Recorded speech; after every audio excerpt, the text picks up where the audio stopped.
لقد من اللہ علی المؤمنین، اللہ نے مومنوں پر احسان کیا، اذ بعث فیہم رسولا، کہ اللہ رب العالمین نے ان کے درمیان ایک رسول بھیجا، انہی میں سے یتلو علیہم آیاتی، جو ان کے اوپر اللہ کی آیتوں کی تلاوت کرتا ہے، ویزکیہم، ان کا تزکیہ کرتا ہے، انہیں پاک کرتا ہے، ویعلمہم الکتاب والحکمہ، ان کو کتاب اور حکمت کی تعلیم دیتا ہے۔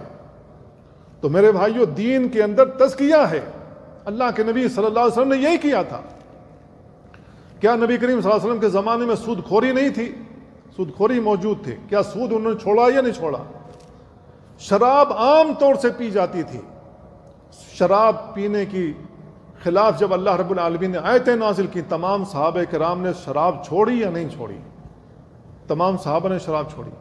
بہت سارے ایسی خواتین تھیں جن کے گھر کے سامنے جھنڈے لگائے جاتے تھے، جو اس بات کی دلیل ہوتی تھی جس کو اپنی خواہش پوری کرنا ہو آ جائے، اپنی خواہش پوری کر کے جائے۔ جیسے آج ہمارے ملکوں میں لائسنس دیے گئے ہیں، یہ کوٹھے جو بنائے گئے لائسنس دے کر کے بنائے گئے، جس کی مرضی ہو آئے، جس کی مرضی ہو جائے۔ اسی طریقے سے وہاں بھی موجود تھا نبی صلی اللہ علیہ وسلم کے زمانے میں۔ ایک صحابی آئے، کہا کہ میں ایمان لاتا ہوں لیکن مجھے زنا کرنے کی اجازت دی جائے۔ صحابہ کرام کو غصہ آیا، کیسی بات کر رہا ہے یہ؟ صاحب ایمان ہو کر کے اجازت طلب کر رہا ہے ایسے کام کی؟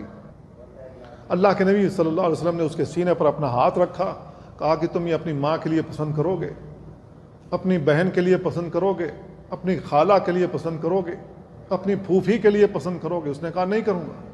کہا کہ جس کے ساتھ تم زنا کرنے کی اجازت طلب کرے وہ بھی کسی کی بہن ہے، کسی کی ماں ہوگی، کسی کی بیٹی ہوگی، کسی کی خالہ ہوگی، کسی کی پھوپھی ہوگی۔